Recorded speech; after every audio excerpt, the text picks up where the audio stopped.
Mic test. Magandang gabi po. Maligayang pagdalo po sa ating Bible Seminar sa pangalan ng ating Panginoon. Ako ay kumbinsido na ito ay mapakipakinabang na oras sa inyo kung kayo ay makikinig ng maigit sa salita ng Diyos. Kaya umasa ako na makarating kayo sa pagkakaunawa patungkol sa tunay na Diyos at kung ano ang kaligtasan. Pag-aralan po natin ang Biblia mula Lunes hanggang Biyernes. Okay? Bago po tayo magsimula, malalangin po tayo. Mahal naming Ama na mahabagin at magpapala, salamat po sa pagbibigay mo sa amin ng dakilang pagkakataon na magkaroon ng Bible Seminar. Tinipon mo ang maraming tao sa salita ng Diyos. Hinihiling po namin na buksan mo ang aming puso at tainga sa salita ng Diyos. Naway maunawaan namin ang salita ng Diyos sa pamamagitan ng tulong ng Banal na Espiritu. Hiniling ko po na ipakalo mo ang kaligtasan sa lahat ng dumalo. Mula sa simula hanggang sa matapos, kami ay nagtitiwala lamang sa iyong habag at biyaya. Ito po ang aming dalangin sa pangalan ni Jesus. Amen. Okay. Una, you can see the screen. 1 Timothy chapter 2 verse 4. Okay. Basahin po natin ng sabay-sabay. Ang Diyos na ating tagapagligtas na nagnanais ng lahat ng tao ay maligtas at makarating sa pagkakilala ng katotohanan. Okay. Sinabi ng Biblia, ang Diyos na ating tagapagligtas na nagnanais na ang lahat ng tao ay maligtas. Yeah. Ibig sabihin, ang tao ay hindi pa ligtas. Hindi pa ligtas. Kaya lahat ng tao ay dapat maligtas. Yeah. Ikaw ay kabilang din sa lahat ng tao. Tama ba? Yeah. Kaya ikaw din ay dapat maligtas. Dapat maligtas. Yeah. Kung ganun paano tayo maliligtas? Paano? Yeah. Ang Biblia ang makapagtuturo sa iyo tungo sa kaligtasan. 2 Timothy chapter 3:15. Basahin po natin ng sabay-sabay. At kung paanong mula sa pagkabata ay iyong nalaman ang mga banal na kasulatan na makapagtuturo sa iyo tungo sa kaligtasan sa pamamagitan ng pananampalataya kay Kristo Jesus. Ito ang mga banal na kasulatan. Ibig sabihin, Biblia, right? Yeah. Biblia na makapagtuturo sa iyo tungo sa kaligtasan, right? Sa pamamagitan ng pananampalataya kay Kristo Jesus. Yeah. Matatagpuan mo ang ang pananampalataya kay Kristo sa Biblia. Yeah. Kaya ang daan lamang sa kaligtasan ay ang Biblia. Yeah. Kaya marapan na mag-aral tayo ng Biblia upang magkaroon ng kaligtasan. Yeah. At ang kaligtasan ay nangangahulugan pagkakaroon ng buhay na walang hanggan. Buhay na walang hanggan. Sinabi ng Biblia, Juan chapter 5:39 also, basahin po natin ng sabay-sabay. Sinasaliksik ninyo ang mga kasulatan sapagkat iniisip ninyo na sa mga iyon ay mayroong kayong buhay na walang hanggan at iyon ang nagpapatotoo tungkol sa akin. Ang mga kasulatan, ang Biblia, right? Mayroon kayong buhay na walang hanggan. Right? Gusto mo bang magkaroon ng buhay na walang hanggan? Gusto? Lahat gusto? Right? Yeah. Siguro lahat kayo gustong magkaroon ng buhay na walang hanggan. Yeah. Kapag ikaw ay naligtas, magkakaroon ka ng buhay na walang hanggan. Okay? So, we think about what's the purpose we have this Bible seminar. Kaya pag-isipan po natin, ano ang layunin kung bakit tayo nagkakaroon ng ganitong Bible seminar? God gave the Bible to a man, right? Ibinigay po ng Diyos ang Biblia sa So tao. we have the Bible, right? Kaya nga meron tayong Biblia. Yeah, because through the Bible we can get the salvation. Dahil sa pamamagitan ng Biblia, magkakaroon tayo ng kaligtasan. To get the salvation, we have to know what is the faith in Christ. Upang magkaroon ng kaligtasan, kailangan nating malaman kung ano yung pananampalataya kay Kristo. We can find what's the faith in Christ in fifth session. At malalaman natin po kung ano yung pananampalataya kay Kristo sa ikalimang session. Friday. Sa Biyernes po. Getting a salvation, same meaning, getting a eternal life. Ang pagkakaroon po ng kaligtasan ay parehong kahulugan po ng pagkakaroon ng buhay na walang hanggan. Bayrak, buhay na walang hanggan. It's the same meaning. You can go to heaven. Parehas na kahulugan din ito na ikaw ay makakapasok ng langit. When we get the salvation, we have a eternal life. Kapag nagkaroon tayo ng kaligtasan, mayroon na tayong buhay na walang hanggan. And we also go to heaven. At makakapunta rin tayo sa langit. So we have this Bible seminar to get the salvation. Kaya meron tayong ganitong Bible seminar upang magkaroon ng kaligtasan. So our side, we need to learn the Bible to get the salvation. Kaya sa ating panig, kailangan nating matutunan ng Biblia upang magkaroon ng kaligtasan. Naintindihan niyo po? Okay. At first, pag-isipan natin, outline of the Bible seminar. Kaya una, pag-aralan natin, ano ba yung balangkas ng Bible seminar? We have the Bible seminar to get the salvation. Mayroon tayong ganitong Bible seminar upang magkaroon ng kaligtasan. So from first session today hanggang third session, we will think about the creation and history of God. Kaya sa una at ikatlong session, pag-aaralan natin yung patungkol sa paglikha at kasaysayan ng Diyos.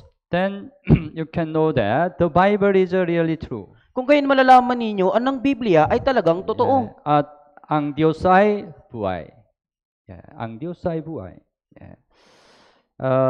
And fourth session, we will think about kasalanan at paghukom. And then maybe you can understand what's the repentance. At talagang maunawaan mo kung ano yung tunay na pagsisisi. When you have the repentance in fourth session, maybe you can hear the gospel. Kung magkaroon ka ng tunay na pagsisisi sa fourth session, kung gayon, maunawaan mo ang ibanghelyo sa ikalimang session. Gospel related with faith in Christ. Kaya yung ibanghelyo, may kaugnayan ito sa pananampalataya kay So if you Kristo. understand the gospel, and if you believe in the gospel, you will be saved. Kaya kung maunawaan at sampalatayanan mo ang ibanghelyo, ikaw ay maliligtas. So all this Bible seminar focus on the salvation. Kayong buong Bible seminar na ito ay nakatuon po sa kaligtasan. So after fifth session, we finish the whole session. Your side, you need to get the salvation. Kaya pagkatapos nating matapos ang lahat ng session, sa panig mo, kailangan mong magkaroon ng kaligtasan. Okay? So today, first session, the flow of first session, as we learn, God gave the Bible to a man. Kaya ang pagkakasunod ng session 1, ibinigay ng Diyos ang Biblia sa tao. First, your attitude of listening is really important. Ngunit sa una po, yung pakikinig po ninyo ay napakahalaga. The Bible, Isaiah 55 verse 3. Okay, basahin po natin ng sabay-sabay. Ang inyong tainga ay inyong ikiling at pumarito kayo sa akin. Kayo'y makinig upang ang inyong kaluluwa ay mabuhay. Ako'y makikipagtipan sa inyo ng walang hanggan ayon sa tapat na kahabagang ipinakita kay David. Yeah. Ang inyong tainga ay inyong ikiling. Ikiling. Pinakamahalagang bagay. Ikiling. Okay? Yeah. Kung hindi mo ikikiling ang iyong tainga, hindi mo maunawaan ang salita ng Diyos. Ang ibang tao, ibang bagay ang inisip kahit nakatingin sila sa akin. Huh? You look at me now? Nakatingin po kayo sa akin ngayon? But sometimes you can think another thing, right? Pero minsan nagkakataon na iba yung iniisip ninyo. Then you don't understand. Kung kayo hindi nyo po mauunawaan. Yeah. Kung kayon ka, hindi ka maliligtas. That's why the most important thing, you have to incline your ear to the Word of God. Kaya nga po yung pinakamahalagang bagay, kailangan mong ikiling ang iyong tainga. You have to really focus on the Word of God. Kailangan mong pagtuunan ng pansin ang salita ng Diyos. Okay? Yeah. Verse 6, also basahin po natin ng sabay-sabay. Inyong hanapin ng Panginoon habang siya'y matatagpuan. Tumawag kayo sa Kanya habang siya'y malapit. Inyong hanapin ang Panginoon habang siya ay matatagpuan. Yeah. Ang Bible seminar na ito ay mabuting pagkakataon. Mabuting pagkakataon. Yeah. Isipin natin na ang Bible seminar ay napakagandang pagkakataon na ibinigay ng Diyos. Yeah. Ito ang panahon na ang Diyos ay malapit kapag ikaw ay matututo sa Biblia. Yeah. Kaya matatagpuan mo ang Diyos sa pamamagitan ng pag-aral ng Biblia. Yeah. At matatagpuan mo din ang paraan upang makapasok sa langit sa pamamagitan ng salita ng Diyos. Yeah. Kaya dapat huwag mong sayangin ang pagkakataon na ito. Of course, this time today, you are here because somebody invite you to the Bible seminar. Siyempre po, sa oras nito, ngayon po ay naririto ka dahil meron pong nag-imbita sa iyo. Tama po ba? Somebody invite you? Na meron po isang taong nag-imbita sa iyo. But actually, even though somebody invite you, it's God's invitation. Pero sa katunayan, kahit na mayroong isang taong nag-imbita sa iyo, ito po'y imbitasyon ng Diyos. God invite you to this Bible seminar. Inimbitahan ka ng Diyos sa Bible seminar na ito. Because God wants all men to be saved. Dahil nais ng Diyos ng lahat ng tao ay maligtas. Because God wants you get the salvation. Dahil nais ng Diyos na makuha mo ang kaligtasan. God invite you to hear by using somebody, right? Inimbitahan ka ng Diyos dito na ginagamit yung isang So tao. don't ignore God's invitation. Kaya wag niyong isawalang bahala yung paanyaya ng Diyos. Yeah, God's invitation is the greatest invitation in your life. Yung paanyaya ng Diyos, yung pinakadakilang paanyaya sa inyong buhay. Okay? Don't reject. Don't ignore. Kaya wag niyong tanggihan at isawalang bahala. Verse 7, also basahin po natin ng sabay-sabay. Lisanin ng masama ang kanyang lakad at ng liko ang kanyang mga pag-iisip at manumbalik siya sa Panginoon at kanyang kaawaan siya at sa aming Diyos sapagkat siya'y magpapatawad ng sagana. Yeah. Lisanin ng masama ang kanyang lakad at ng liko ang kanyang mga pag-iisip. Yeah.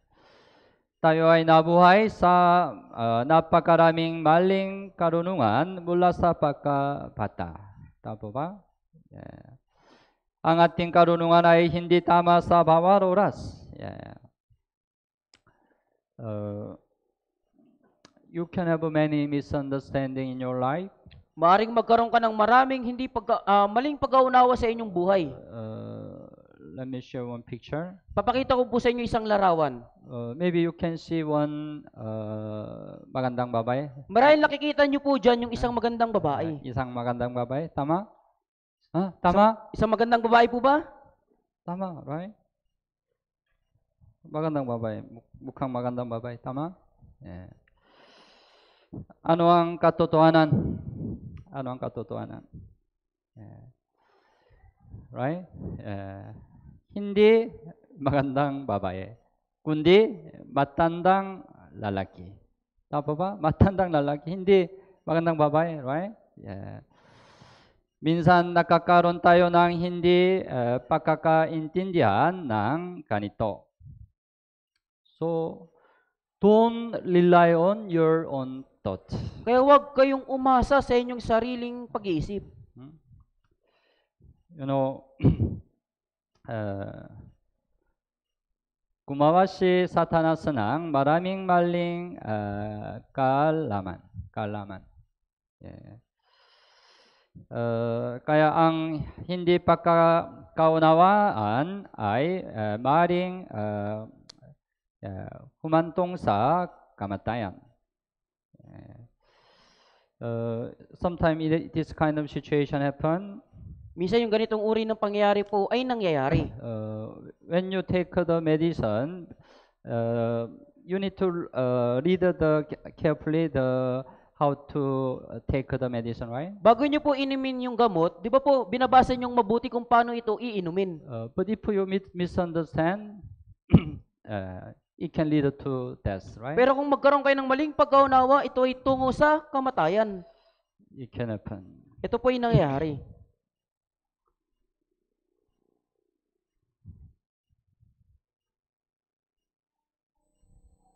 ఇదిగో రోజు 2 సార్లు ఈ మందు వాడమని డాక్టర్ గారు చెప్పారు. ఎలా వాడాలో తెలియక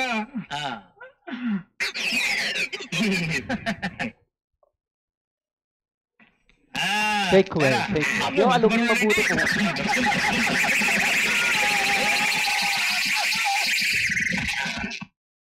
అన్న ఇప్పుడు పోసామంటావా? పోయిరా లేచి కూర్చుంటాడు. ఇలా అయిపోయాడు. నాకు డౌటే. నానా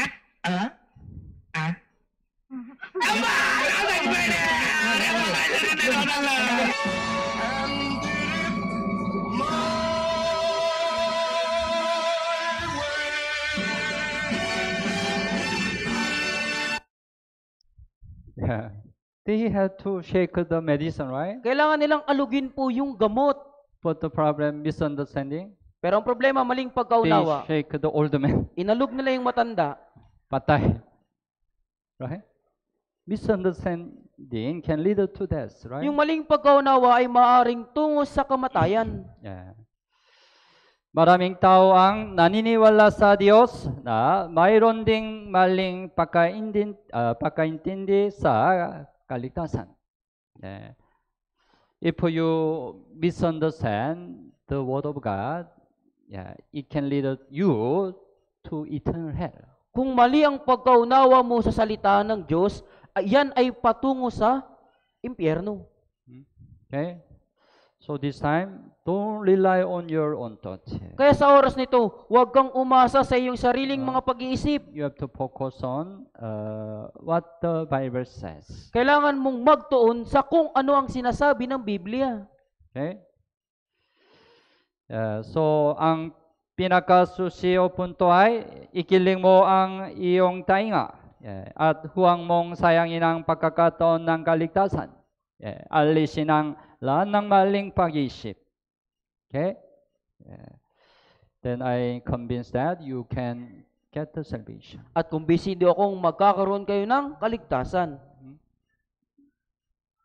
Yeah, so I really hope you listen carefully to this Bible seminar until last session. Kaya talagang umaasa po kung makikinig kayong mabuti sa Bible seminar to hanggang sa uling session. Una, pag-isipan natin tungkol sa ating buhay. Anong sinabi ng Biblia tungkol sa ating buhay? Awit 90 verse 10. Awit 90 verse 10. Basahin po natin ng sabay-sabay. Ang mga taon ng aming buhay ay 70 taon o kung malakas kami ay 80 taon. Ngunit ang mga ito ay hirap at kaguluhan lamang. Ang mga ito ay madaling lumipas at kami ay nawawala. Ang mga taon ng aming buhay ay 70 taon o kung malakas kami ay 80 taon. Meron 70 years old? Looks young. Walang 70 or 80, right? But usually men can live 70 or 80, right? Pero kadalasan nabubuhay po yung tao 70 to 80 years. But the important thing, unit. Ang mga ito ay hirap at kaguluhan lamang. Ito ay problema. Ang mga ito'y madaling lumipas sa kamiway nawawala. Sinabi ng Biblia, kagaya ito. Tungkol sa ating buhay, pag-isipan natin tungkol sa ating buhay, ang ating buhay ay lungkot. Alalahanin ninyo ang inyong buhay. Ano ang pumapasok na alala sa isip ninyo? Masasayang araw o lungkot ng araw? Anong sagot? Maring malulungkot na araw ang nangingibabaw. Maring mas marami tayong trabaho habang tayo ay patanda ng patanda. Tama ba? Here some young people, right? Dito po meron po mga kabataan po. Maybe even young people nowadays, right? They have a lot of stress, right? Maging sa panahon natin yung mga bata po, mga kabataan, meron na silang stress. In the school, they have many the homework, exam. Sa school, marami silang mga exam. Mahirap, tama? Young people mahirap in the school, right? Sa mga kabataan, mahirap po ba? Tama po ba? But the school time is the best time. Pero yung panahon ng pag-aaral po yung pinakamainam na panahon. If you graduate school, you have to do some work. Dahil right? kapag nag-graduate ka na sa school, kailangan mo nang magtrabaho. It's much more difficult, right? Yan ay higit na mas mahirap. Mas mahirap. Tama po ba? Adult, right? Mas mahirap trabaho, right? Tama. Ang ating buhay ay lungkot. And then problema, kagaya ito, Ecclesiastes chapter 5:17, basahin po natin ng sabay-sabay. Na lahat naman ng mga araw niya ay ginugol niya sa kadiliman at kalungkutan, sa maraming pagkainis, pagkakasakit at pagsisisi. Kalungkutan, maraming pagkainis, pagkakasakit. Maraming sakit. Right? Somebody describes our life like this. Meron po naglarawan ng buhay natin katulad nito. Baby milk, right? Yung baby uminom ng gatas. Young people drink Coke. Yung mga kabataan naman po, yung Coke. When become older, drink wine. Kapag tumanda na, yung alak. What's the rest? Ano yung pinakahuli? Hospital, ninger. Sa hospital, yung mga dextrose po, di ba? Tama? Ating buhay.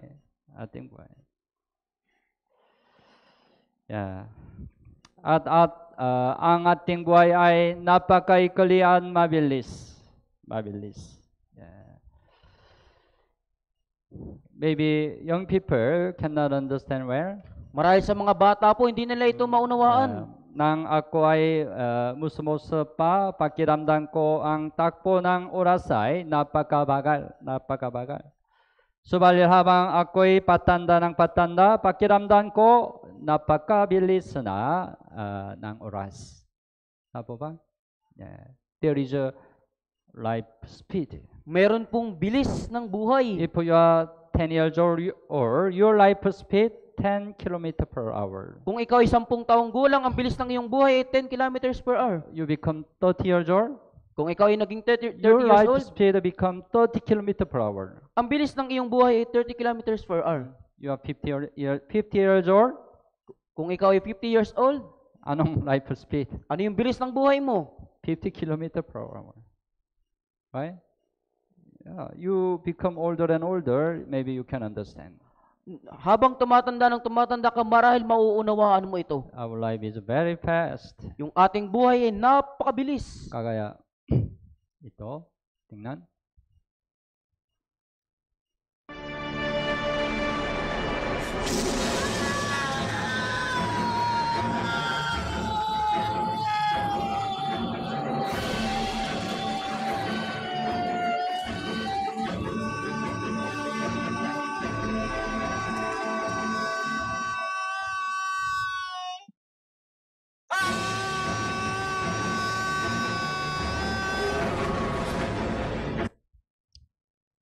You admit, right? Inamin nyo din po, di Very ba? fast. Our day also very fast. Yung ating araw din po ay napakabilis. Yeah, in the school, how fast your life? Sa school po, gaano kabilis ang inyong buhay? High school student.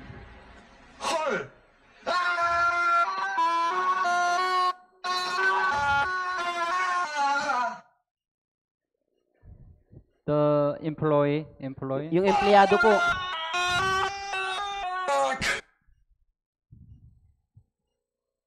Tama? Today also you're very busy, right? ngayong araw din po, napakaabala nyo po, di ba? Yeah, ating buhay. Yeah. At hindi natin makuha ang kaligayahan, right?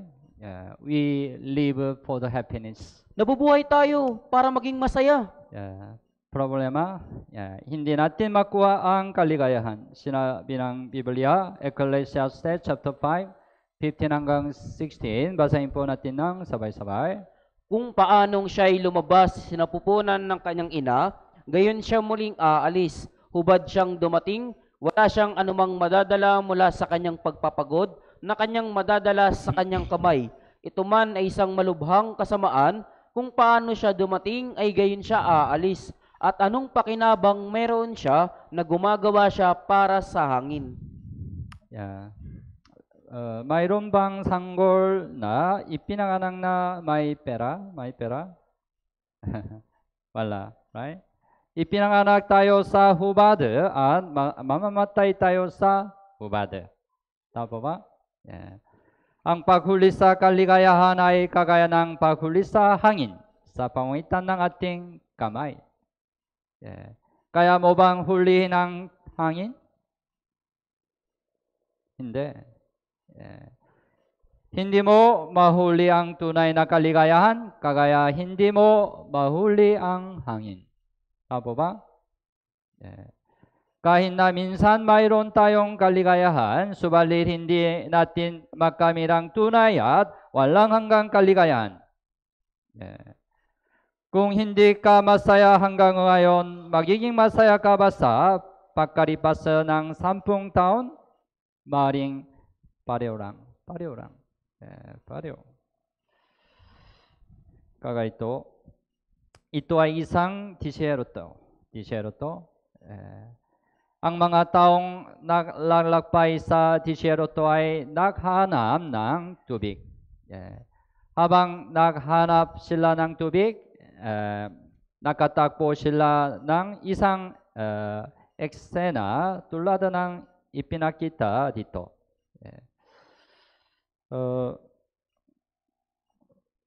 Mukhang tubig, right? Mukhang tubig? Yeah. Hindi tunay ng tubig. Yeah. At tumakbo sila dito para kumuha ng tubig. Pero pagdating nila dito, wala silang makitang tubig. Dahil hindi ito totoong tubig.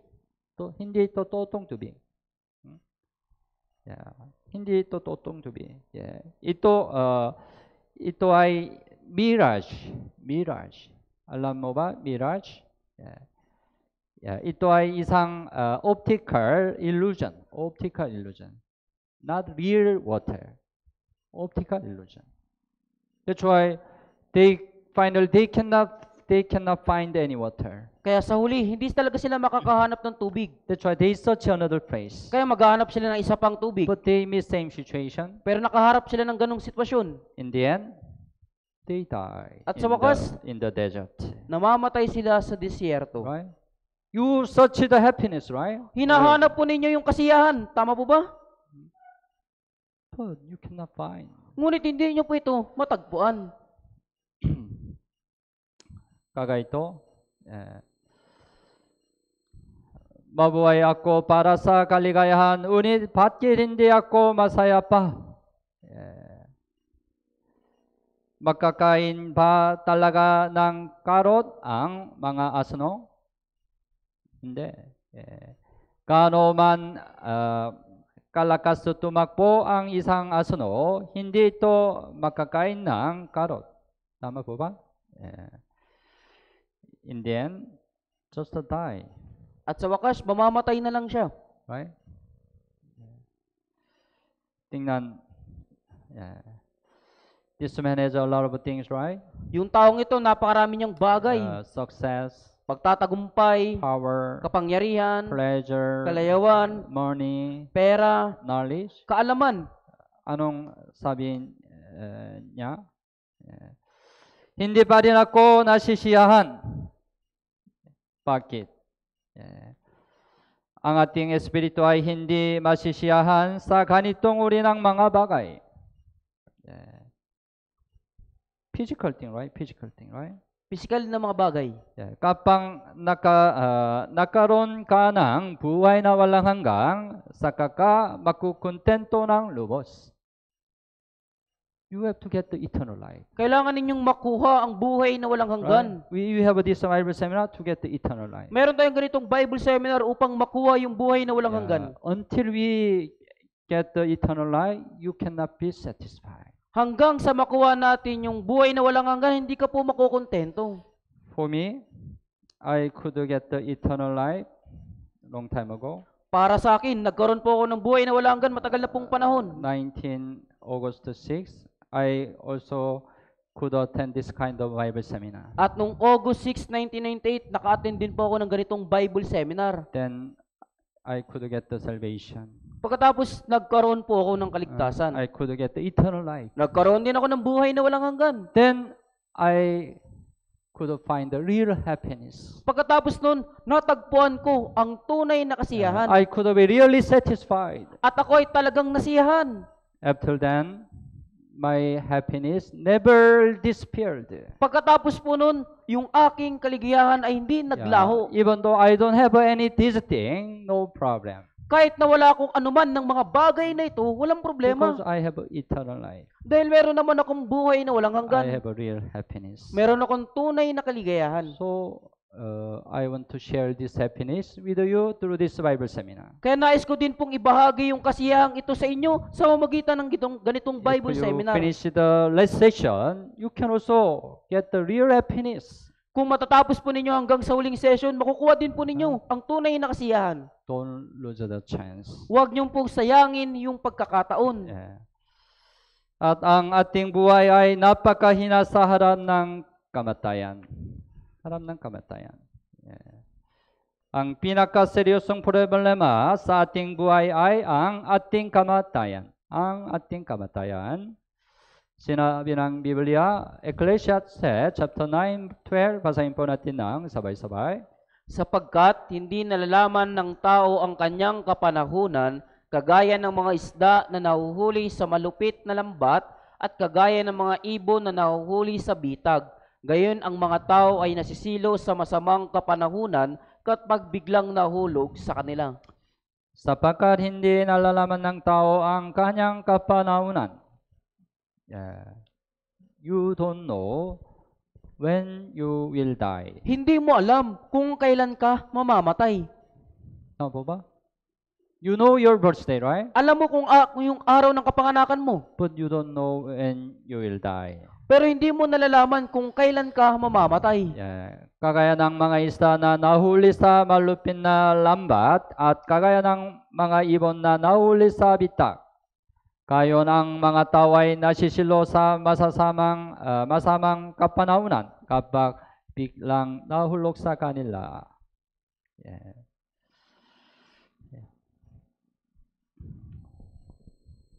The birds, right, fly on the sky, right? Yung mga ibon po, lumilipad sila sa himpapawid. How can these birds expect it is caught by snare? Kung gayon, paano iaasahan ng ibong ito na mahuhuli siya ng bitag? But there is the bird that is caught by snare, right? Pero meron pong mga ibong nahuhuli ng bitag. We can be snare like this bird. Maaari din tayong mabitag gaya ng ibong ito. 1 year ago, it happened in Korea. Isang taon na po yung nakalipas, nangyari po ito sa Korea. Many young people celebrate Halloween. Maraming tao po yung nag-celebrate ng Halloween. That's why they gather the very small place. Many young people gather. Kaya sa isang lugar, nagtipon po yung maraming mga kabataan. But too many people gather. They crushed into death. Ngunit dahil sa pagtitipon ng maraming mga tao po, sila'y nag-crash po hanggang sa mamatay. Because of great press. Dahil sa matinding siksikan po. That's why over 150 young people died. Kaya halos 150 po ng kabataan ang namatay. How could they expect they can die at that day, right? Paano nila inaasang mamamatay sila ng araw na iyon? Even young people can die, right? Kaya maging mga kabataan, maaaring mamatay. Maybe you heard about this person. Marahil kilala nyo po, narinig nyo yung taong ito. This person is a very famous the NBA basketball player. Ang taong ito po ay isang sikat na basketball player. His name Kobe Bryant. Yung kanyang pangalan po, Kobe Bryant. But he died with his daughter by the helicopter crash. Ngunit, namatay po siya kasama ng kanyang anak na babae sa magitan ng pagbagsak ng helicopter. Helicopter crash. He was a very successful basketball player, right? Isa po siyang matagumpay na basketball player. That's why he earned a lot of money. Kaya kumita siya ng napakaraming pera. That's why he could buy very expensive helicopter. Kaya nakabili siya ng mamahaling helicopter. Yeah, I heard the helicopter was the most the safest helicopter in the world. At narinig ko pa po na yung helicopter na yung pinakaligtas na helicopter sa buong mundo. But he died by helicopter crash. Pero namatay siya sa pagbagsak ng helicopter. His money couldn't keep his alive, right? Yung kanyang pera hindi po nakapag-ingat sa kanya mula He sa was kanyang just kamatayan. 41 years old in this time. Sa araw na ito, 41 years old pa lang po siya. Anybody can die, right? Kaya sino man ay maaaring mamatay. Long time ago in China, there was one king, Jin Shi Huang. Matagal ng panahon sa China po, merong hari Qin Shi Huang. He could accomplish the United Kingdom of China for the first time. Na isa katuparan niya po sa unang pagkakataong pag-isahin po yung China. That's why he could have a great power and authority. Kaya nagkaroon siya ng matinding otoridad at kapangyarihan. Whatever he wants, he could do. Ano man yung kanyang gusto, nagagawa niya. Right? It's good, right? Napakagandang po nun, di ba? But he feared one thing. Pero natatakot po siya sa isang bagay. That was his death. Yan po ay ang kanyang kamatayan. Because even though he has a lot of power and authority, if he die, useless, right? Dahil kahit na meron siyang kapangyarihan at otoridad, kapag namatay po siya, walang That's kabuluhan why he ito. didn't want to die. Kaya nga po, ayaw niyang mamatay.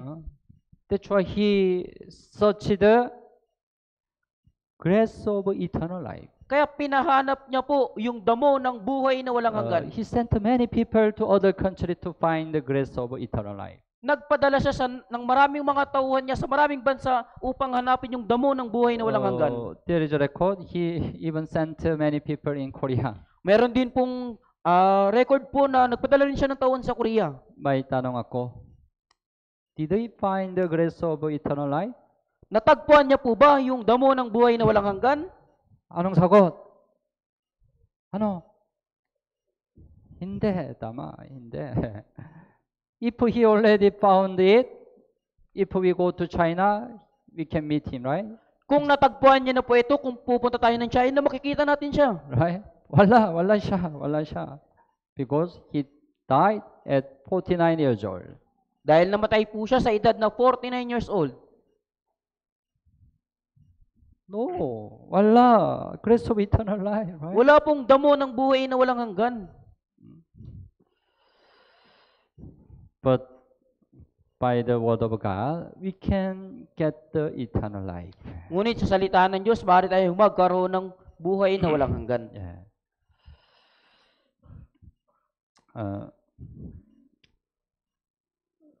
So sometimes this kind of accident happen, Kaya right? minsan yung ganitong uri na aksidente po ay nangyayari.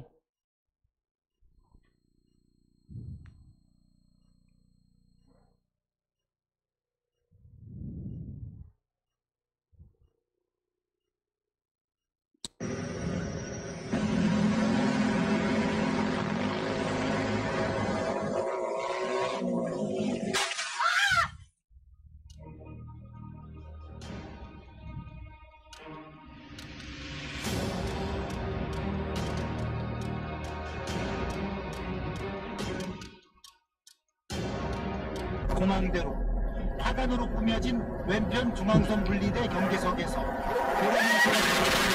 갑자기 승용차 한 대가 반대편 차선으로 넘어옵니다. Yeah, right. We frequently see, right, accident happen on the road, right? Madalas natin nakikita yung mga aksidente sa mga daan po, di ba? Anybody can die by accident, right? Sino man ay maaaring mamatay sa pamamagitan ng aksidente. May nag-describe sa buhay namin ng ganito, isang lalaki ang nakatakbo ng tigre sa bundok. Tumakas siya na may labis na pagtataka. Nahulog siya sa bangin. Anong mangyayari? Anong mangyayari? Patay? Right? Yes. Unit, nakahawak siya sa ugat ng puno. Ugat ng puno. He'll be saved, right? Maliligtas po siya, di ba? Yeah. Unit, nang tumingin siya, naghihintay sa kanya ang tigre. Yeah. At nang tumingin siya sa ibaba, ang dakilang ahas ay naghihintay para sa kanyang mahulog sa pamamagitan ng malawang na pagbuka ng bibig. Please fall down, I will lead you. Pakiusap, mahulog ka na, kakainin na kita. Right? Very dangerous situation. Napakamapanganib na sitwasyon. Yeah. More big problem? Mas malaking problema pa. Yeah. Unig biglang dumating ang itim na daga at puting daga at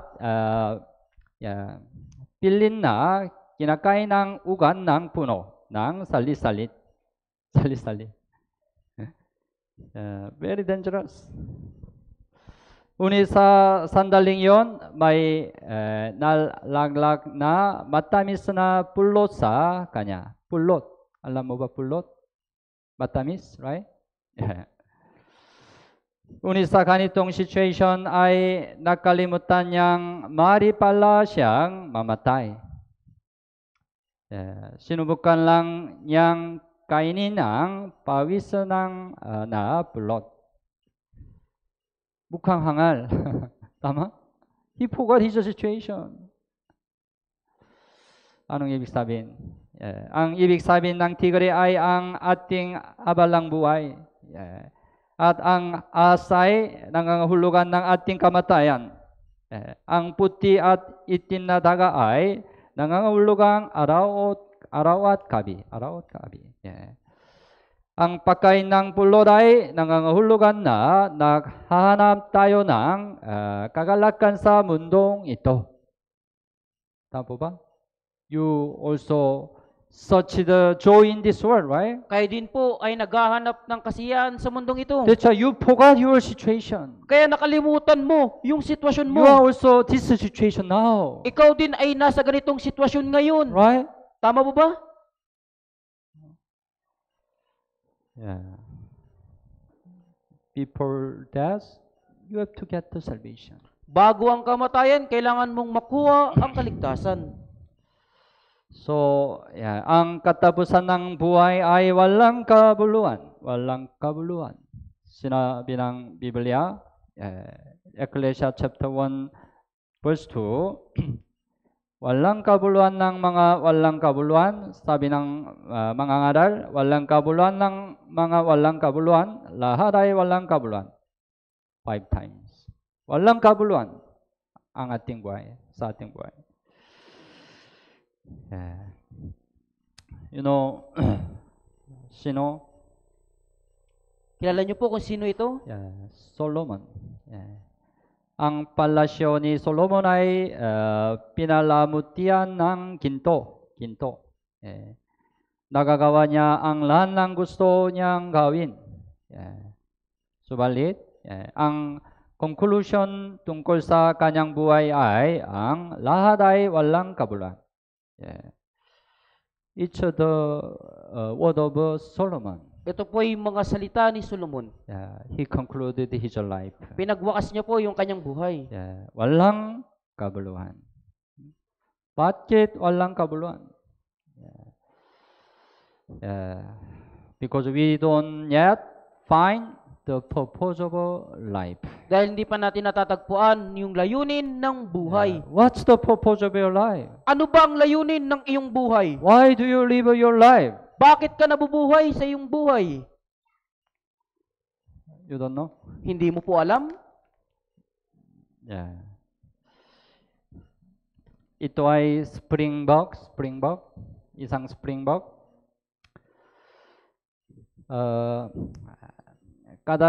Kadalasan ay gumagawa sila ng mga grupo at kumakain ng damo.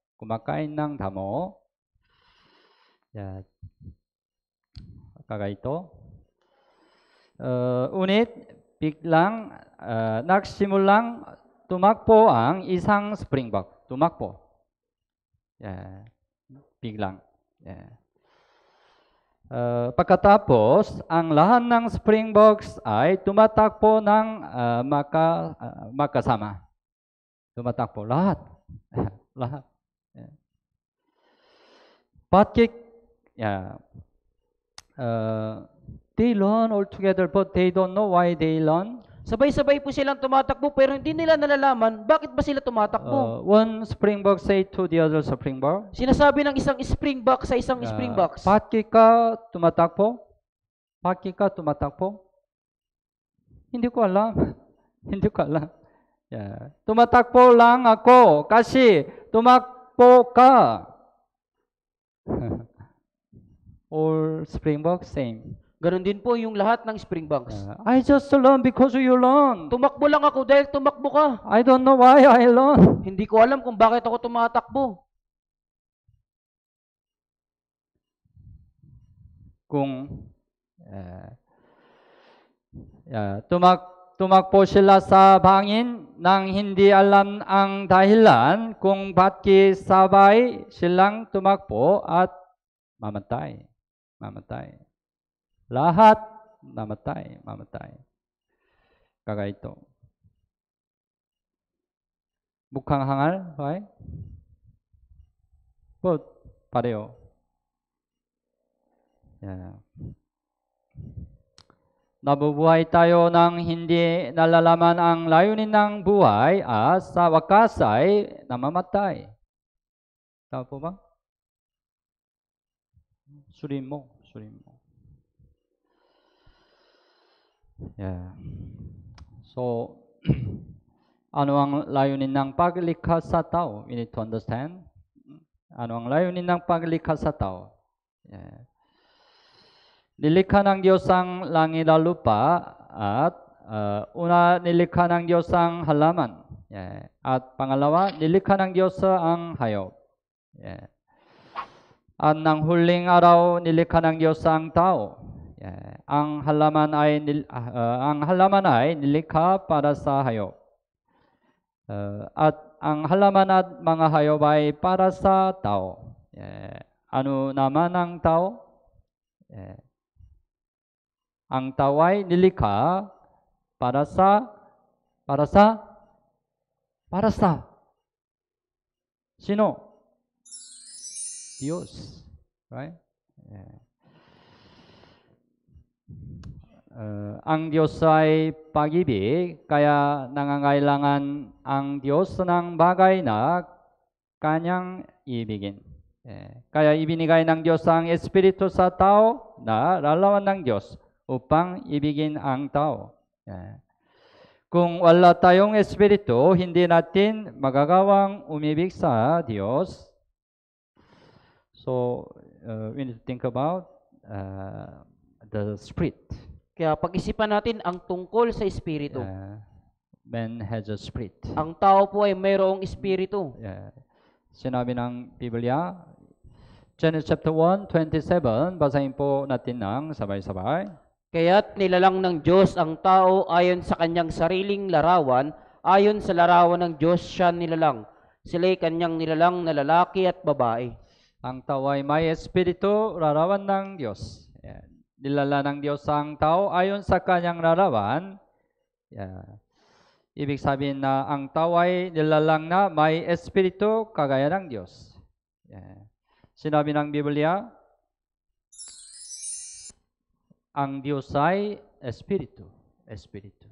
Yeah. So, larawan ng Diyos ay Espiritu. Espiritu. Okay? Yeah. At Genesis chapter 2:7 also basahin po natin ng sabay-sabay. At nilalang ng Panginoong Diyos ang tao mula sa alabok ng lupa at hiningahan ang mga butas ng kanyang ilong ng hininga ng buhay. At ang tao ay naging buhay na kaluluwa. Yeah. Ang katawan ng tao ay ginawa mula sa alabok ng lupa. Yeah. Kaya kapag namatay ang tao, ang katawan ay babalik sa lupa. Nilala ng Diyos ang tao mula sa alabok ng lupa, subalit binigyan niya ng Espiritu ang tao. Yeah. Kaya ang tao ay naging Espiritu, larawan ng Diyos. So, we can divide man as a three parts. Kaya mahati ang tao sa tatlong bahagi. Yeah. Man has Espiritu, kaluluwa, katawan. Pag-isipan natin. Yeah. Man has Espiritu, kaluluwa, katawan. Right? Yeah. So, because we have the man has the body, we have a appetite or sexual desire. Dahil ang tao ay may katawan, meron tayong gana sa pagkain at sexual na pagnanasa. Yeah. And because man has a soul, we have also knowledge, emotion, and will. At ang tao ay merong kaluluwa, kaya meron siyang kaalaman, emosyon at kalooban. And also man has the spirit. That's why man has a religious mind, conscience, desiring eternity. At ang tao meron din pong espiritu, kaya meron siyang relihiyosong pag-isip, konsensya, budi, o pagnanais sa walang hanggan. Plant has only body.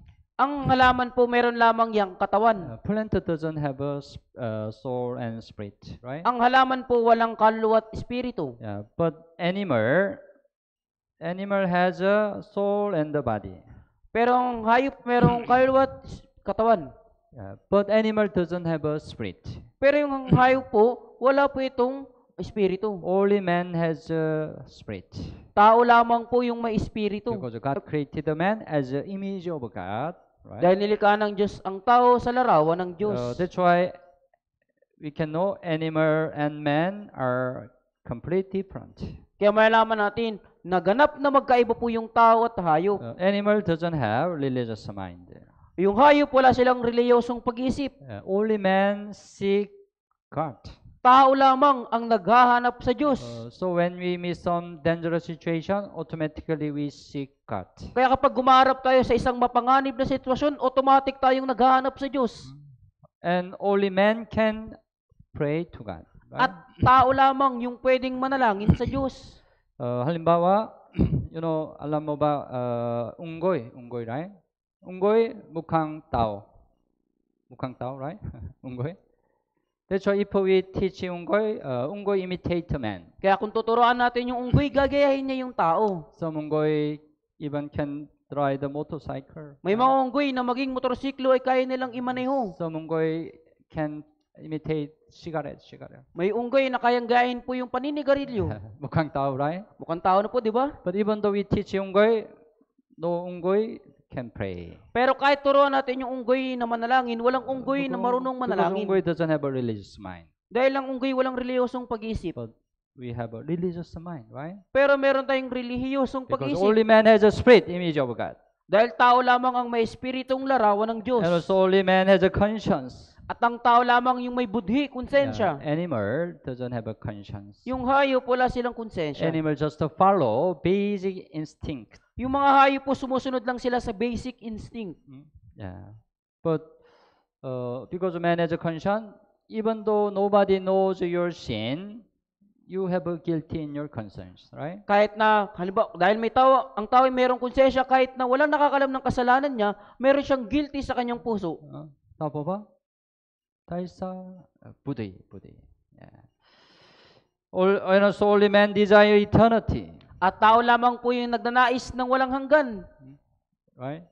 Yeah. We learn, right? Man can live 70 or 80 years. Natutunan natin na yung tao, mabubuhay lamang ng 70 taon, 80 taon. But all man wants to live forever and ever. Pero lahat ng tao gustong mabuhay magpakailanpaman. desire eternity, right? Nagnanais ng walang hanggan. Because our spirit lives forever and ever. Dahil yung espiritu po natin mabubuhay ito magpakailanpaman. Spirit does not die. Yung espiritu hindi na mamamatay. But saved spirit will live in heaven forever and ever. Pero ang ligtas na espiritu ay mabubuhay sa langit But magpakailanpaman. unsaved spirit will live in eternal hell forever and ever. Pero yung mga hindi ligtas na espiritu ay mabubuhay sa impyerno magpakailanpaman. Right? And with the holy man has a spirit, the image of God. Tao lamang po yung may espiritong larawan ng Diyos. Yeah. That's why sinabi ng Biblia, Awi 49:20, basahin po natin ng sabay-sabay. Taong nasa karangalan, subalit hindi nakakaunawa, ay gaya ng mga hayop na namamatay. Yeah. Ang tao ay marangal dahil ang tao ay may espiritu na larawan ng Diyos. Subalit hindi nakakaunawa, ibig sabihin hindi nakakaunawa ng salita ng Diyos. Salita ng Diyos. Yeah. Kung gayon hindi may papanganang na muli, kapag kanyan ang tao ay pupunta sa walang hanggang impyerno. Ang taong sa impyerno pupunta ay kagaya ng hayop na namamatay. Naintindihan niyo po? Pag-isipan natin. Ang Diyos ay pag-ibig. Pag-ibig, right? Kaya kailangan ng Diyos ng bagay na kanyang ibigin. Yeah. Kaya ginawa ng Diyos ang tao upang ibigin ang tao. Yeah. Ang Diyos ay espiritu. Yeah. Kaya nilala ng Diyos ang tao ayon sa larawan ng Diyos. Larawan ng Diyos. Yeah. Ang tao ay mayroon ding espiritu. Yeah. Kaya ang tao ay marangal. Marangal, right? Yeah. Subalit nakagawa ng kasalanan ng tao. Kasalanan, problema. Yeah. Nabasag ang pag-ibig sa pagitan ng Diyos at ng tao. Yeah. Yeah. Nabasag ang pag-ibig. Yeah. Kaya pinaghiwalay ng kasalanan ng tao at ang Diyos. Yeah. Pinaghiwalay. Yeah. Kaya namatay ang espiritu ng tao. Kamatayan. Kaya ibinigay ng Diyos ang salita ng Diyos upang buhay ng patay na espiritu. Kapag naunawan ng tao ang salita ng Diyos, siya ay may panganang na muli. Kung gayon, ang kanyang espiritong patay ay nabubuhay. At siya ay makakapunta na sa langit. Subalit kung hindi maunawan ng tao ang salita ng Diyos, hindi siya may panganang na muli. Ang kanyang patay na espiritu ay hindi nabubuhay at sa huli sa impyerno siya pupunta. Naintindihan niyo po? Yeah. We need to understand man's spirit was dead. Kailangan nating maunawaan ng espiritu ng tao po ay patay. Dahil sa kasalanan. Anong ibig sabihin? Alam po ba ninyo ang kwento ng halamanan ng Eden? May isang puno sa halamanan ng Eden. Okay, Genesis chapter 2:17, basahin po natin ng sabay-sabay. Subalit mula sa punong kahoy ng pagkakilala ng mabuti at masama ay huwag kang kakain, sapagkat sa araw na ikaw ay kumain niyon ay tiyak na mamamatay ka. May isang puno sa halamanan ng Eden, right? Ipinagutos ng Diyos kay Adan, huwag mong kakainin ang bunga ng pagkakilala ng mabuti at masama. Kapag kumain ka ng bunga, tiyak na mamamatay ka. Subalit kumain si Adan ng bunga. Tama? Nang si Adan ay nakagawa ng kasalanan, ang kanyang katawan ay hindi namatay. Hindi namatay. Siya ay nabuhay ng 930 taon. Kung ganun, ano ang namatay? Ano ang namatay? Ang espiritu ni Adan ang namatay. Espiritu. Naintindihan niyo po? Dahil ang kasalanan ang naghiwalay kay Adan mula sa buhay ng Diyos nang siya ay nakagawa ng kasalanan. Ang mga inapo ni Adan, namana din nila ang larawan ni Adan. Larawan ni Adan, ibig sabihin, espiritong patay. Espiritong patay.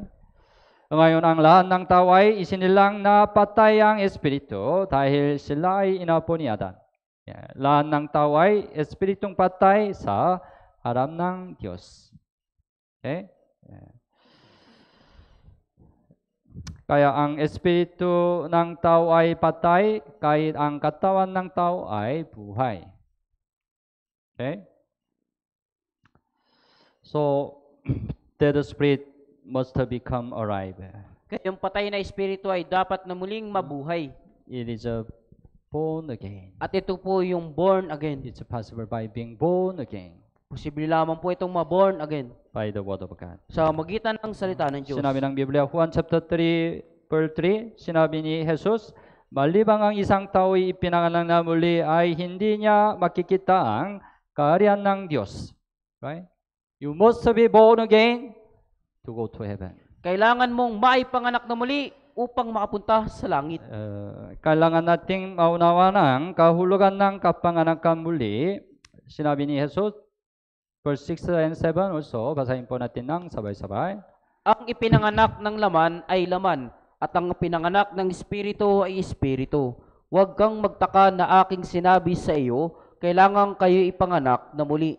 Ang iyong katawan ay ipinanganak na. Tama ba? Alam mo ang iyong kaarawan. Ano ang kaarawan ng iyong espiritu? Espiritu. Kailan na ipinanganak na muli ang iyong espiritu? Kung hindi mo ito alam, ibig sabihin hindi ka pa born again. Dapat may panganak na muli ang iyong espiritu. Iyong espiritu. Born of the Spirit is a spirit. Yung pinanganak ng espiritu ay espiritu. Born of the flesh is a fleshy. You can easily understand. Yung ipanganak ng laman ay laman, madali nating maunawaan. Long time ago, you're born, right? Nung tagal ng panahon, ikaw ay isinilang. That's why you have a birthday. Kaya may araw ka ng kapanganakan. But we learn, right? Man has a spirit. Pero natutunan natin ang tao mayroong espiritu. But man's spirit was dead. Ngunit ang espiritu ng tao ay patay. Dahil sa kasalanan. We already learned, right? That's why the dead spirit must become alive. Kaya ang patay na espiritu ay dapat na mabubuhay. It means alive. So, the meaning of being born again is a dead spirit become alive. Kaya ang kahulugan ng maipanganak na muli ay ang patay na espiritu ay muling mabuhay. How dead spirit can become alive? Paano po mabubuhay yung patay na espiritu? Sinabi ng Biblia, unang Pedro chapter 1:23. Basahin po natin ng sabay-sabay. Ipinanganak na kayong muli, hindi ng binhing nasisira, kundi ng walang kasiraan sa pamamagitan ng buhay at nananatiling salita ng Diyos. The Bible said, we can be born again through the Word of God, right? Sinasabi po ng Biblia, may papanganak na muli tayo sa pamamagitan ng salita ng Diyos. Because the Word of God has a power. Sapagkat ang salita ng Diyos may kapangyarihan. Maybe you are not familiar this kind of Bible seminar, right? Marahil hindi po kayo pamilyar sa ganitong uri ng Bible seminar. That's why it's a long time you learn the Bible, right? Kaya napakahaba po ng pag-aaral sa Biblia. So maybe you feel some tired. Kaya marahil nakakaramdam ka na ng pagod. Okay. Raise your right hand. Itaas niyo po ang inyong kanang kamay. Kanan. Right. Raise your left hand. Taas naman po ninyo yung kaliwang kamay. Okay, let's clap. Palakpak po tayo. Okay, 5 times, sabay-sabay. 3, 2, 1. Somebody 6 times. Meron pong nag-anim. Okay. Are you okay? Okay, may tanong ako. Why did you raise your hand? Bakit nyo po itinaas ang inyong mga kamay? Bakit? I didn't move your hands, right? Hindi ko naman ginalaw ang inyong mga kamay. What moved your hands? Anong nagpagalaw ng inyong kamay? What? Holy Spirit? No. My word, Yung salita ko. right? Tama po ba? I said, raise your right hand. Sinabi ko, itaas ninyo ang inyong kanang kamay. Raise your left hand. Itaas ninyo ang inyong kalawang Let's kamay. clap.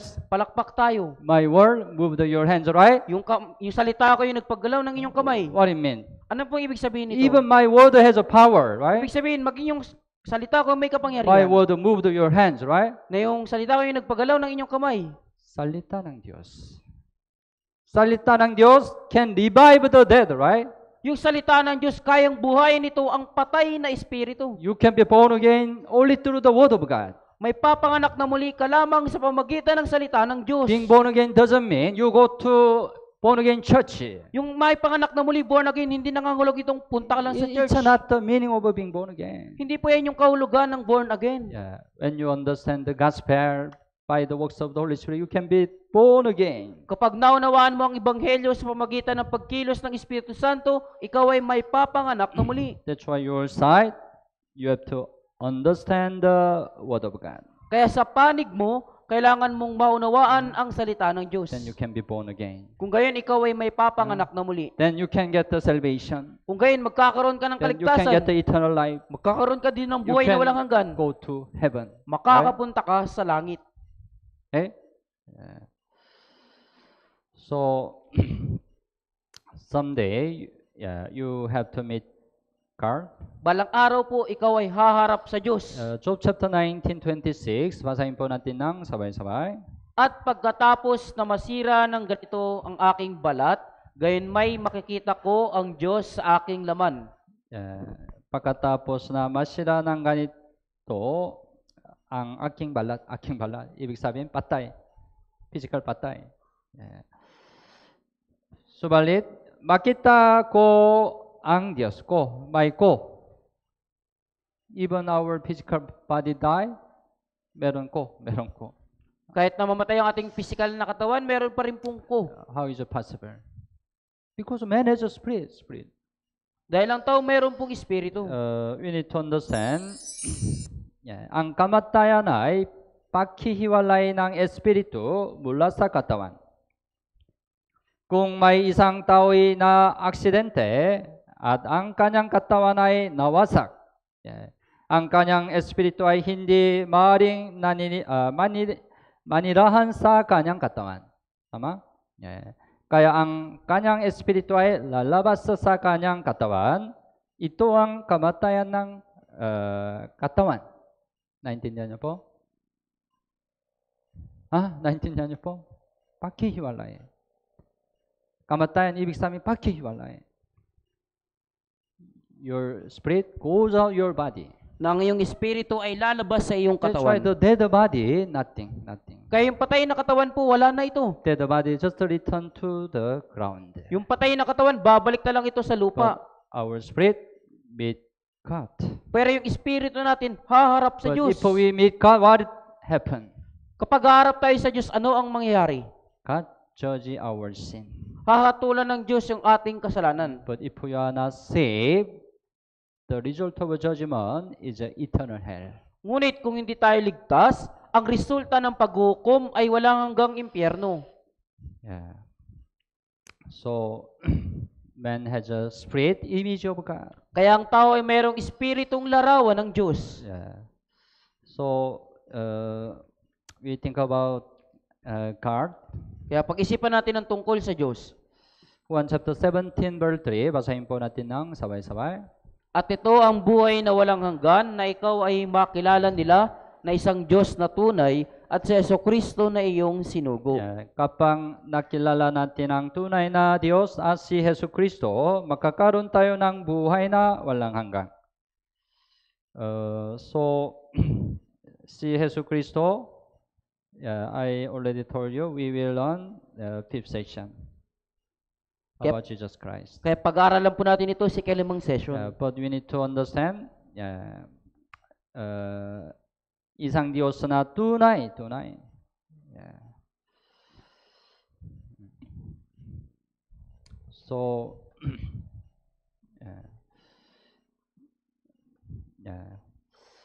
hindi natin nakikita ang Diyos. Tama po ba? Kung kaya paano natin makikilala ang Diyos? Paano? May paraan upang makita natin ang hindi natin nakikita. Halimbawa, malalaman natin na may mga microwave sa pamamagitan ng antena ng cellphone. That's why through the cellphone we can have a conversation with the other people, right? Kaya sa magitan ng cellphone, pwede tayong makipag-usap sa ibang mga tao. Naintindihan niyo po? Hindi tayo makakita sa madilim na gabi. Tao po ba? Madilim na gabi. Subalit, kung gagamit tayo ng infrared camera, makakakita tayo sa dilim ng malinaw. Tama po ba? Nakikita ba ninyo ang inyong utot? Inyong utot? Makikita ba ninyo? Ano? Okay. Ipapakita ko sa inyo utot.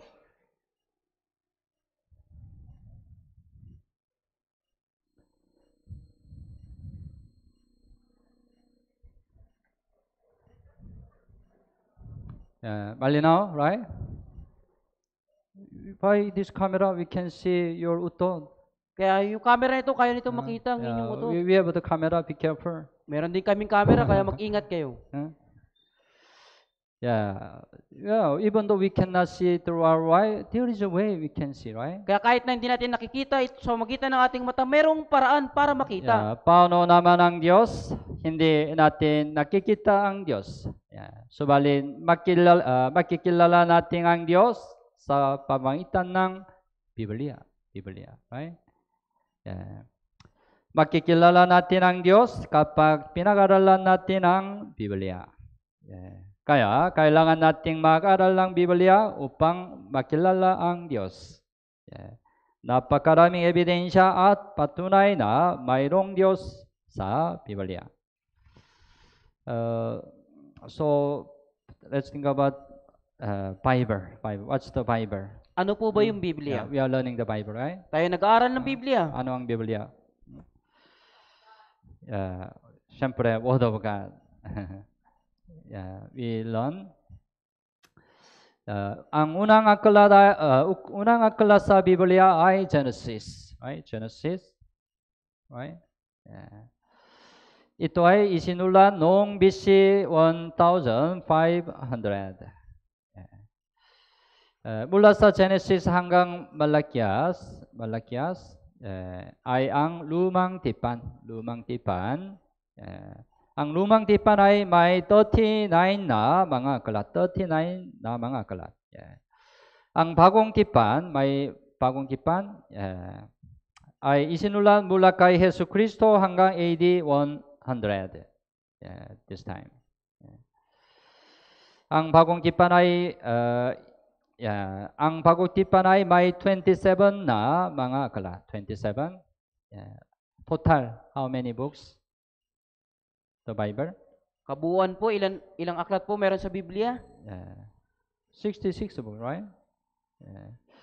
The writer, king, fisherman, doctor, shepherd, more than 40 peoples. Ang manunulat po yung mga mahari, mangingisda, doktor, at iba pa. Recording place, Jerusalem, Samaria, Rome, many places, right? Yung lugar ng pinagsulatan sa Jerusalem, Samaria, Roma. But the important thing, the author of the Bible is God. Ngunit ang mahalagang bagay, ang mayakda ng Biblia ay ang Diyos. The contents from start to the end of the human history. Yung nilalaman po mula sa kasimula hanggang sa katapusan ng kasaysayan ng sangkatauhan. So the Bible was written in this way. 2 Peter chapter 1, 20 and 21. Basahin po natin ng sabay-sabay. Una sa lahat, dapat ninyong malaman ito. na walang propesiya ng kasulatan na nagmula sa pansariling pagpapakahulugan, sapagkat walang propesiya na dumating kailanman sa pamagitan ng kalooban ng tao, kundi ang mga taong inidyukan ng Espiritu Santo ay nagsalita mula sa Diyos. Yeah. Propesya, right? May maraming propesya sa Biblia. Yeah. Ang mga taong inudyukan ng Espiritu Santo ay nagsalita mula sa Diyos. Hindi mula sa tao, tama? Mula sa Diyos. Kaya ang Biblia ay salita ng Diyos, right? Salita ng Diyos. Nagsalita mula sa Diyos. Kaya ito, Jeremiah chapter 30, 1 and 2, also basahin po natin ng sabay-sabay. Ang salita na dumating kay Jeremias mula sa Panginoon na sinasabi, ganito ang sabi ng Panginoon, ng Diyos ng Israel, isulat mo sa isang aklat ang lahat ng mga salita na aking sinabi sa iyo. Yeah, si Jeremias ay propeta. Ang propeta ang nagsulat ng aral ng salita ng Diyos. Sinabi ng Diyos kay Jeremias, isinulat ni Jeremias ang salita ng Diyos sa aklat. At ito ay naging aklat ng Jeremias. Aklat ng Jeremias. Right? Sa ganitong paraan, naisulat ang Biblia. Yeah. May isang lola, magsusulat siya sa kanyang anak. Uni, hindi niya alam kung paano isulat ang liham. Kaya sinabi niya sa kanyang apong babae. Yeah. Nagsulat ang apo sa harim na lola. Yeah. Kaninong sulat ito? Lola o apong babae? Kaninong sulat? Lola. Lola, tama. Yeah. Gayon din, ang Biblia ay isinulat ng mga tao, ngunit ito ay salita ng Diyos. Yeah. So, our time, the Bible already translate into 3,435 language. Sa ating panahon po, ang Biblia ay naisalin na sa wika na meron pong 3,435. Most of the language that has the letter already translate. Karamihan sa mga wika na meron po sulat ay naisalin na po. Noong sinaunang panahon, ang mga Hudyo ay walang papel, kaya isinulat nila ang Biblia sa balat ng tupa tulad ng scroll ito. Maraming mga kopya ng Biblia na napanatili sa karapon. Maraming mga kopya ng Biblia ang natuklasan sa Qumran Cave sa patay ng dagat sa bansang Israel. Natuklasan ito noong 1947. Ang mga kopya ng Biblia ay isinulat sa 200 BC. Ang lumang Biblia ay halos katulad na nilalaman sa aking kasalukuyang ng Biblia. Ang Biblia ay hindi nagbago sa hinaharap. Right? So, pinatutunayan na sila ay ganap na kapareho ng kasalukuyang Biblia. So it's really surprising. We can read the Bible, really all the book, right? Kaya nakakamangha po na nababasa natin yung Biblia na isang matandang aklat. The contents never changed. Na yung nilalaman nito ay hindi kailanman nagbago. Because God preserved it. Dahil ang Diyos yung nagpreserba. So, we have to learn the Bible until 5th session. Kaya kailangan nating pag-aralan ng Biblia hanggang sa ikalimang session. To know the true God, today, remaining time, let's think about creation of God. Kaya upang makilala ang tunay na Diyos sa natitirang oras sa araw nito, pag-aralan natin yung paglikha. The Bible, Romans chapter 1:20, basahin po natin ng sabay-sabay. Mula pa nang likain ang sanlibutan, ang kanyang walang hanggang kapangyarihan at pagka-Diyos, bagaman hindi nakikita ay naunawaan at nakita sa mamagitan ng mga bagay na kanyang ginawa. upang wala silang may dadahilan. malalaman natin ang pag-iral at kapangyarihan ng Diyos sa pamamagitan ng paglikha ng Diyos. Wala silang may dadahilan. Una, pag-isipan natin tungkol sa halaman. Ginawa ng Diyos ang halaman upang magbigay ng nutrition sa mga tao. Sinabi ng Biblia, Genesis chapter 1:11, basahin po natin ng sabay-sabay. Sinabi ng Diyos, sibulan ang lupa ng halaman, ng mga tanim na nagkakabinhi, at ng punong kahoy na namumunga ayon sa kanyang binhi, ang bawat isa ayon sa kanyang uri sa ibabaw ng lupa. At ito ay nangyari. When God created the heaven and the earth, third days, God created the plant. Nung nilikha ng Diyos ang langit at lupa, nung ikatlong araw, nilikha niya po yung mga halaman. Especially, mga tanim na nakakabini. At punong kahoy na namumunga. Mga tanim, gulay, right? Gulay. Namumunga ay prutas, right? So we have many kind of fruit and the vegetable, right? Kaya meron tayong napakaraming uri ng mga gulay at prutas. If God made only one kind of fruit, one kind of vegetable, Kung ang Diyos ay gumawa ng isang uri ng prutas at gulay, every day we have to eat same. napakahirap po. Araw-araw kailangan natin kumain ng isang pagkain But God lang. made the many kind of fruit, vegetable, right? Pero ang Diyos ay gumawa ng napakaraming uri ng prutas at gulay. But it's really surprising. Pero ito po yung nakakamangha. Maring baguhin ng halaman ang nutrition sa lupa sa anyo, prutas, ugat, dahon na maaari nating kainin. We learn, right? Man's body comes from the dust of the ground.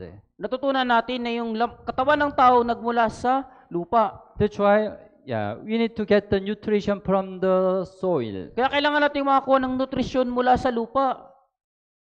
How to get the nutrition from the soil? Paano tayo makakuha ng nutrisyon mula sa lupa? Can you eat the soil? Pwede ba ninyong kainin ang lupa? Mahirap, right? Hindi masarap, right? Don't worry. Huwag kayong mag-alala. That's why third day God made a plan to Kaya- supply the nutrition. Kaya sa ikatlong araw, nilikha ng Diyos ang mga halaman upang magtustos ng mga nutrisyon. Plant absorb water, all the mineral from the soil, right? Ina-absorb ng halaman po yung mga tubig at minerals mula sa ilalim ng lupa. And plant receive sunlight, right? At yung halaman tumatanggap ng sinag ng araw. And in the air, there are many carbon dioxide. At sa himpapawid, yung hangin, merong Plant carbon dioxide. absorb it, right? And then plant emit oxygen. At naglalabas ang halaman ng oxygen. That's why we need the oxygen to breathe, right? Kaya kailangan natin ng oxygen upang makahinga. Without plant, we cannot live, right? Kung walang mga halaman, hindi tayo mabubuhay. Plant to supply oxygen. Kaya yung halaman po yung nagtutustos ng And also all oxygen. mineral water, become glucose. Kaya yung mga water at minerals po nagiging glucose. By fruit, by vegetable.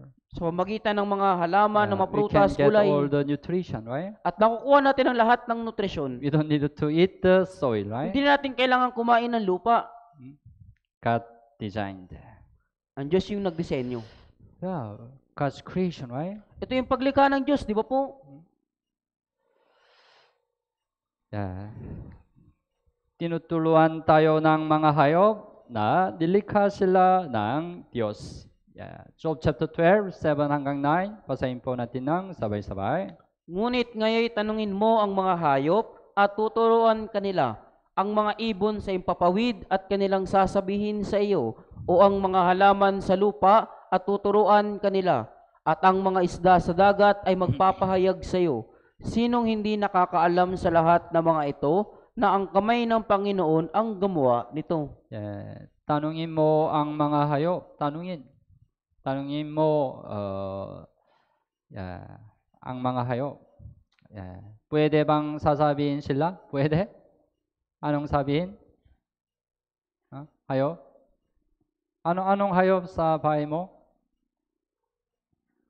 Anong hayop may sa bahay mo? Aso?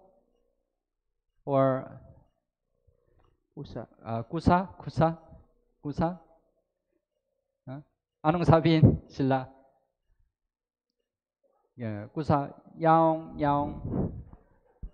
aso, mong. You cannot understand, right? Hindi nyo po ito maintindihan po, di ba? Kung sinabi ng Biblia, tuturuan kanila. Anong ibig sabihin? Kung ikaw ay pag-aral at tiningnan ng hayop, matatagpuan mo na nilikha ng Diyos ang lahat ng hayop. God created many kind of animal. Nilikha ng Diyos ang napakaraming uri ng mga hayop. Ayon sa kanya-kanyang uri,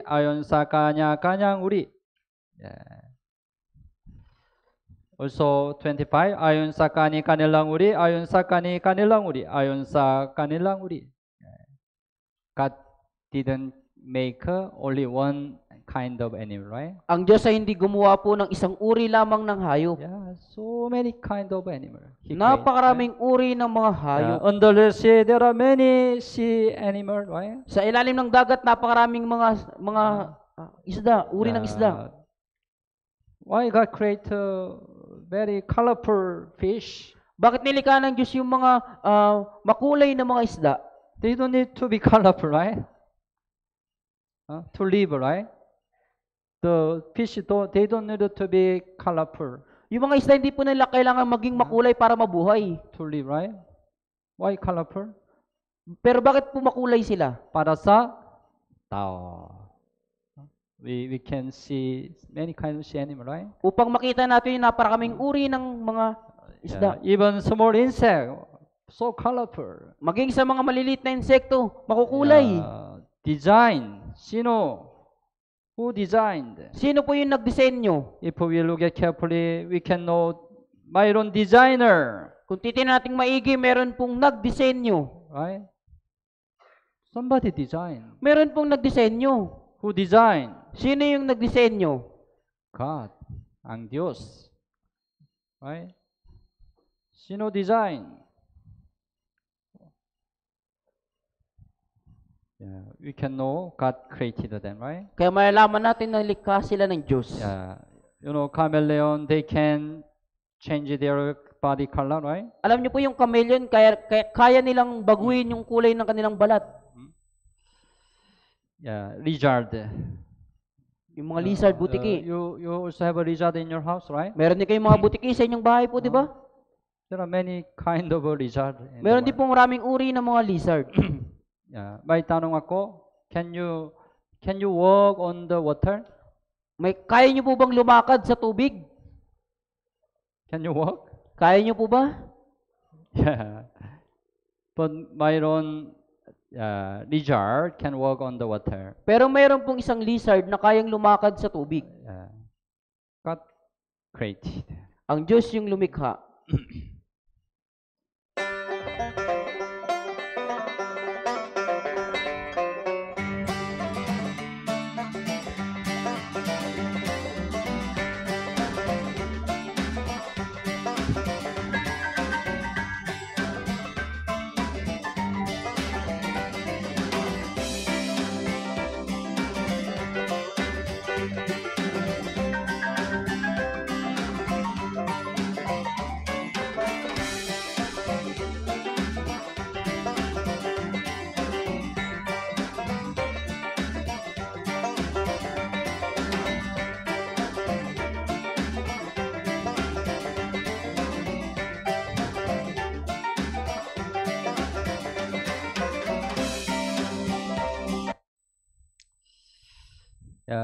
Very easy to walk on the water, right? Madali para sa kanyang lumakad sa tubig po, di ba? Maybe you try on the river here. Marahil subukan niyo po sa ilog dito. But maybe patay. Right? God didn't give the ability to walk on the water to you. Ang Diyos ay hindi nagbigay sa iyo ng kakayahang lumakad sa tubig. But God gave the ability to this lizard, right? Pero ang Diyos ay nagbigay ng kakayahan sa lizard na ito. It's God's creation, right? Yan yung paglikha ng Diyos. 마raming 우리랑 ibon also very beautiful, right? Magaganda. We can know meron designer. at alling performance ang mas maganda, airplane and at ibon? You compare. Ikumpara niyo po kung ano yung mas magandang performance.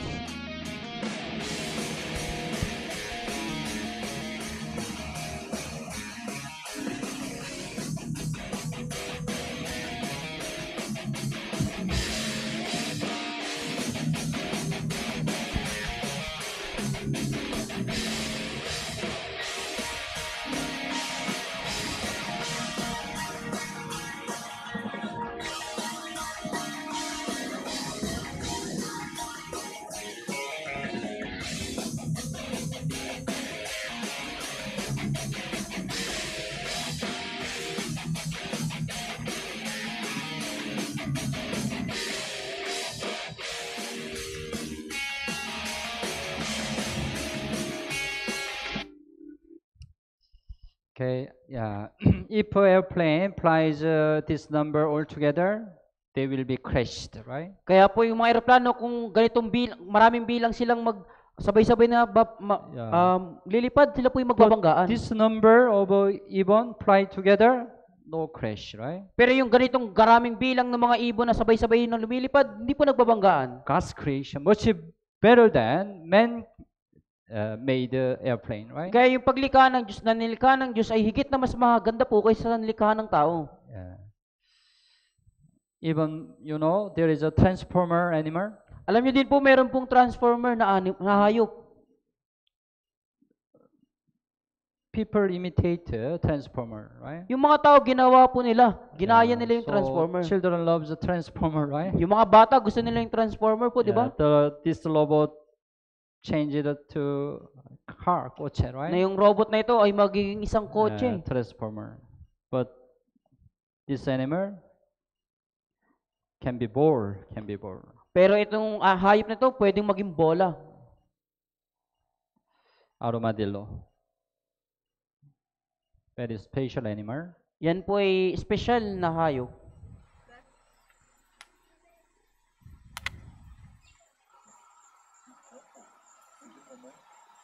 When enemy come, Kapag paparating po yung kaaway, become kalaban, transform. nag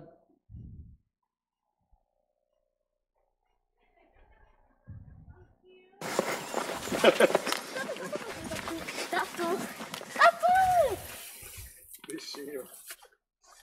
Tirar da estrada, né? Que pode passar carro, né? Vamos pegar ele? Pega e tira da estrada. Se passar um carro, mata Bota ele. pra ali, ó. Lá. Se a cachorra tivesse visto. Não, moço. Lá dentro, ó. Mas deixa ele aí, pô. The skin is very strong. alam niyo po yung balat nito, napakatibay. That's why even the lion, lion. Alam niyo po yung leon? Yeah, lion cannot eat. Maging ang leon na ito, hindi po ito kayang kainin. Very strong, very strong. Napakatibay. Who design? Sino nagdisenyo? Ang Diyos. Yeah. Tama. Yeah. Especially man's body is God's masterpiece. Lalong-lalo yung katawan ng tao po, ito po yung obra maestro ng obra maestra ng Awi Diyos. 139, 13, and 14. Basahin po natin ng sabay-sabay. Sapagkat tinubog mo ang aking mga nasa loob na bahagi at sa bahay bata ng aking ina, ako'y iyong hinabi. Ako'y magpapasalamat sa iyo sapagkat ang pagkagawa sa akin ay kakilakilabot at kamangha-mangha.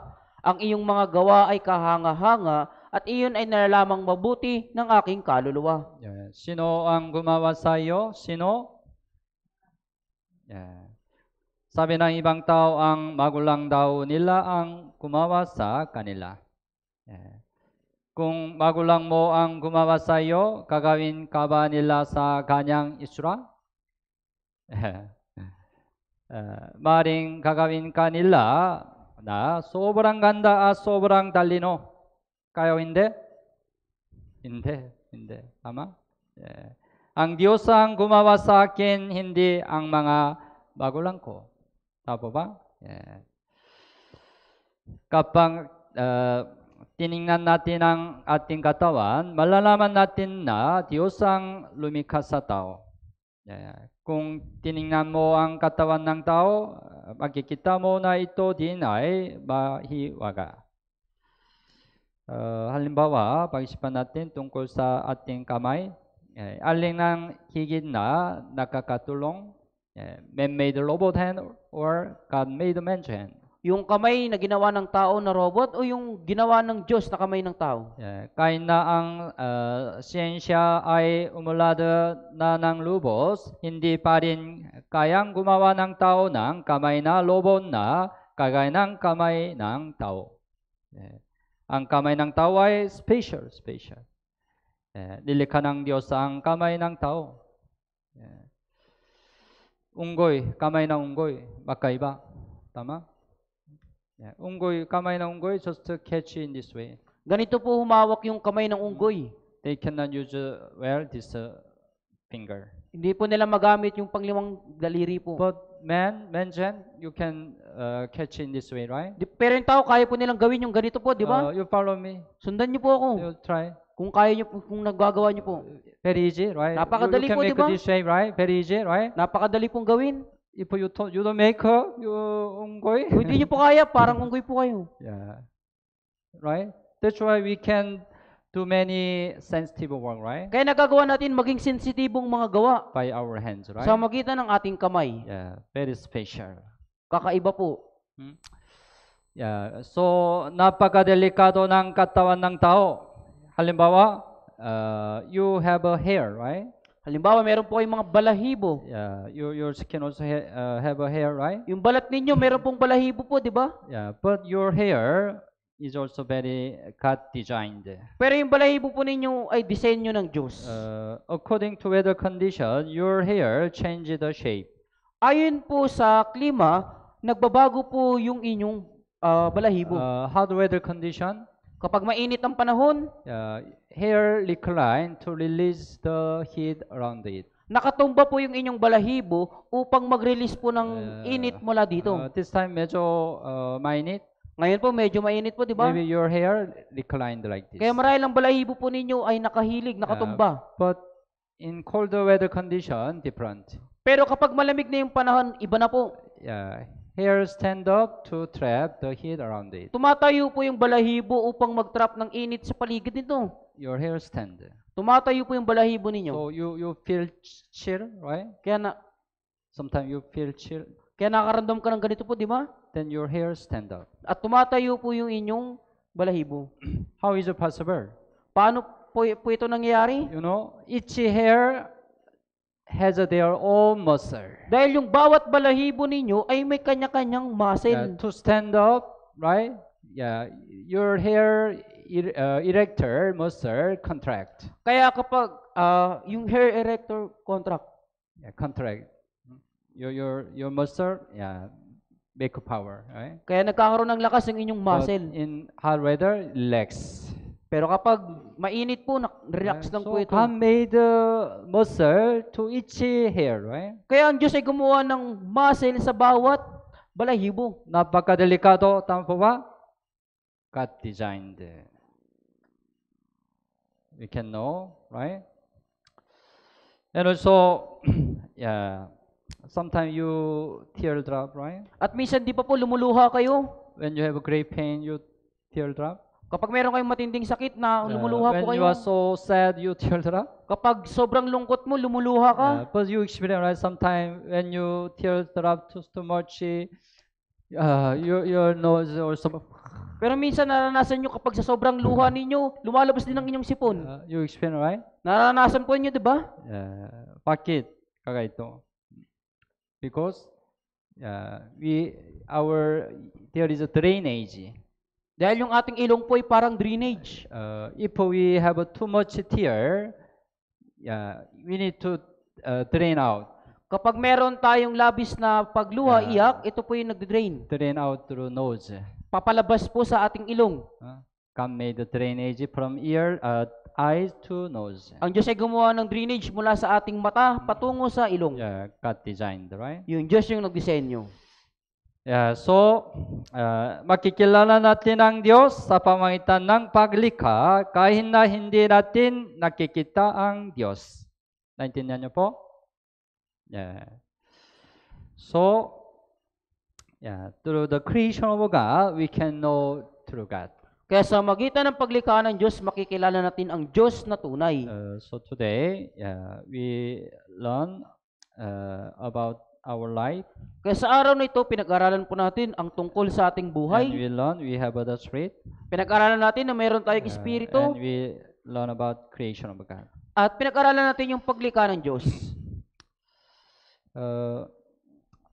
We study a lot in this world, Nag-aral tayo ng labis sa mundong ito.